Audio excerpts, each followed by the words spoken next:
Hey, good morning. It's about 5 o'clock, Monday morning.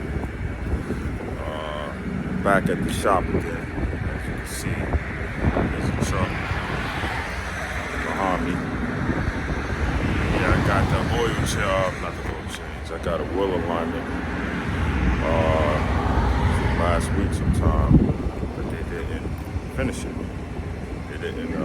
I got a three wheel alignment, but they ended up not doing the front.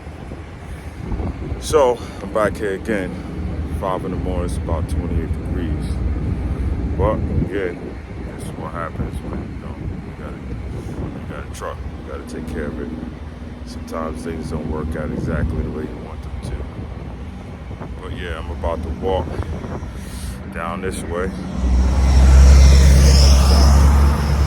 McDonald's down that way, either McDonald's or a diner. I'm gonna end up walking down there, but I'm gonna leave the truck here.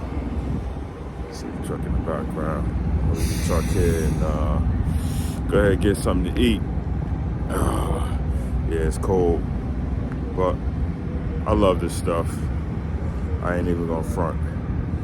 I love it, so just keeping y'all posted, and yeah, I'll talk to y'all later.